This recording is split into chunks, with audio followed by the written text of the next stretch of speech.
संक्रमण से काफी कम लोगों की मौत हुई है। इसकी खूब चर्चा हो रही है। कुछ लोग इतनी कम मृत्यु दर के रहस्य पर बात कर रहे हैं, तो कुछ का कहना है कि भारत कोरोना वायरस की घातक मार से खुद को बचाने में कामयाब दिख रहा है। कुछ लोग कोरोना वायरस के ग्लोबल हॉटस्पॉट्स की तुलना में प्रमुख भारतीय शहरों में कम मौतों पर सवाल कर रहे हैं। भारत में कोविड-19 संक्रमण का पहला पॉजिटिव केस 2 महीने पहले रिकॉर्ड किया गया था, लेकिन तब से दुनिया की दूसरी सबसे बड़ी आबादी वाले इस देश में कोरोना वायरस संक्रमण के 29,000 से अधिक मामले दर्ज हो चुके हैं। वहीं इस संक्रमण से मरने वालों का आंकड़ा 1000 के पार पहुंचा है। भारत में कोरोना वायरस से मौतें किस कदर बढ़ रही हैं, इसे समझने के लिए यह देखना होगा कि कितने दिनों में दोगुनी हो रही हैं। भारत में इस वक्त मौतें 9 दिनों में दोगुनी हो रही हैं। 25 अप्रैल तक यहाँ 825 मौतें हो चुकी थीं, जबकि 16 अप्रैल को ये मौतें लगभग इनकी आधी थीं। विशेषज्ञों का कहना है कि यह भारत के लिए बेहद राहत की बात है, क्योंकि संक्रमण के इस स्टेज में न्यूयॉर्क में 2 या 3 दिन में ही मौतों का आंकड़ा 2 गुना तक पहुंच जा रहा था। पब्लिक हेल्थ सेक्टर के कई विशेषज्ञों और पेशेवरों का कहना है कि भारत में संक्रमण और मौतें अगर काबू में हैं, तो इसके पीछे 1 महीने से ज्यादा वक्त से चल रहे कड़े लॉकडाउन का रोल हो सकता है। मेडिकल जर्नल लांसेट ने इसकी पुष्टि की है और कहा है कि लॉकडाउन संक्रमण के बढ़ते ग्राफ को सपाट करने में मुफीद साबित हुआ है।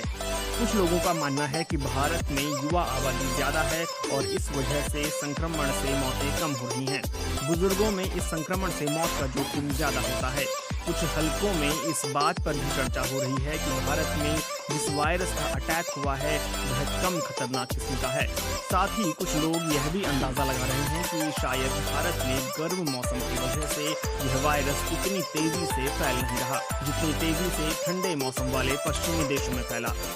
हालांकि इन दावों और कयासों की अभी तक कोई पुष्टि नहीं हुई है।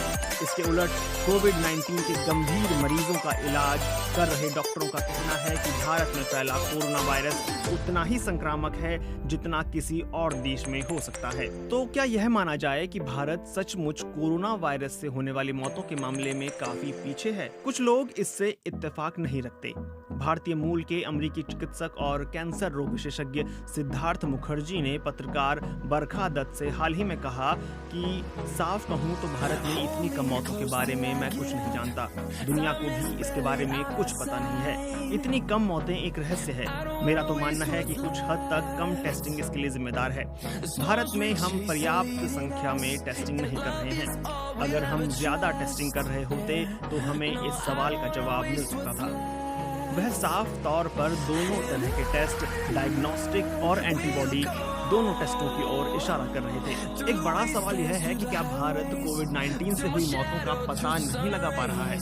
कोरोना वायरस संक्रमण से प्रभावित कई देशों ने अनजाने में ही सही मौतों की अंडर रिपोर्टिंग की है। मौतों के आंकड़ों की स्टडी के बाद न्यूयॉर्क टाइम्स ने पाया कि कोरोना वायरस से संक्रमण के दौरान मार्च में अमेरिका में कम से कम 40,000 मौतें हुई थी।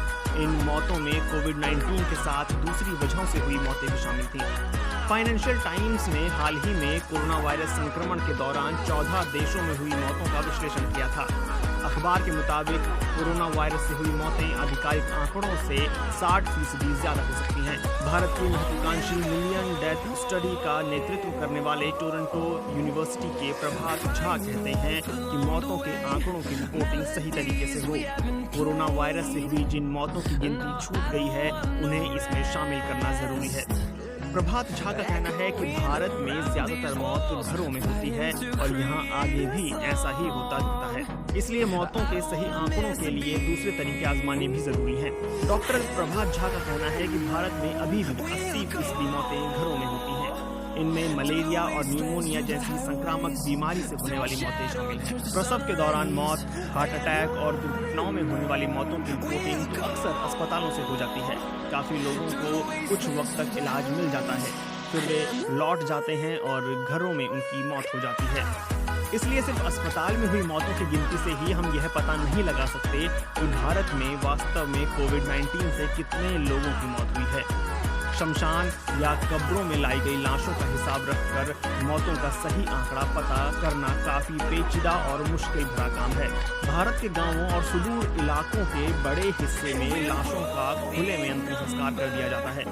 कोई शमशान घाट या निर्धारित कब्रिस्तान नहीं होता। भारतीयों की बहुत छोटी आबादी के पास अंतिम संस्कार के लिए खास सुविधा है। Public health foundation of India के प्रेसिडेंट के श्रीनाथ रेड्डी ने कहा कि अस्पतालों में होने वाली मौतों में इधर जो तेज इजाफा हुआ है उन पर लोगों की नजर तो गई ही होगी। विशेषज्ञों का मानना है कि भारत के पब्लिक हेल्थ सिस्टम में मजबूत निगरानी तंत्र के अभाव में मोबाइल फोन का इस्तेमाल मौतों पर नजर रखने के लिए किया जा सकता है। इन्फ्लुएंजा से होने वाली मौतों के लिए मोबाइल से रिपोर्टिंग की जा सकती है ताकि यह पता किया जा सके कि क्या इन मौतों का संबंध कोविड-19 से था। भारत में 85 करोड़ लोग मोबाइल फोन का इस्तेमाल करते हैं। उन पर इस बात के लिए जोर दिया जा सकता है कि वे अपने गांव में किसी भी असामान्य मौत के बारे में एक टोल फ्री नंबर पर जानकारी दें। इसके बाद अधिकारी परिवार से संपर्क कर मौत के बारे में मौखिक जानकारी ले सकते हैं। भारत में मौतों की गिनती का विज्ञान कभी भी सटीक नहीं रहा है। भारत में हर साल 1 करोड़ लोगों की मौत हो जाती है। मिलियन डेथ स्टडी ने पाया कि कुछ मौतों के बारे में बढ़ा चढ़ा कर आकलन किया जाता है। मसलन भारत में 2005 में HIV से प्री मैच्योर मौतों की संख्या 1 लाख थी। यह WHO के आकलन की सिर्फ 1/4 थी।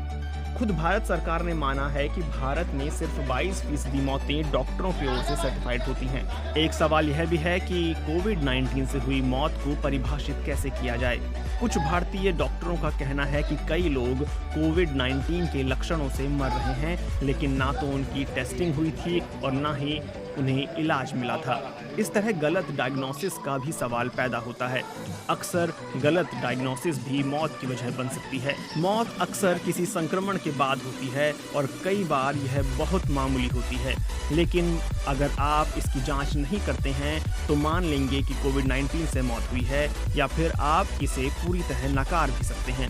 यही वजह है कि 1918 के स्पेनिश फ्लू में हुई मौतों के आंकड़ों में इतना अंतर है। बेल्जियम के इरेसमी यूनिवर्सिटी अस्पताल के प्रोफेसर जियान लुई विंसेंट को नहीं पता कि संक्रमण के बारे में पूरी कहानी मौतों के आंकड़ों से ही पता चलती है। वह कहते हैं, इस बीमारी की गंभीरता का जायजा लेने के लिए इससे हुई मौतों का रिकॉर्ड ज्यादा कारगर नहीं है। बीमारी कितनी प्रचंड है यह जानना हो तो अस्पताल में मरीजों की भर्ती पर नजर रखना ज्यादा अच्छा तरीका है।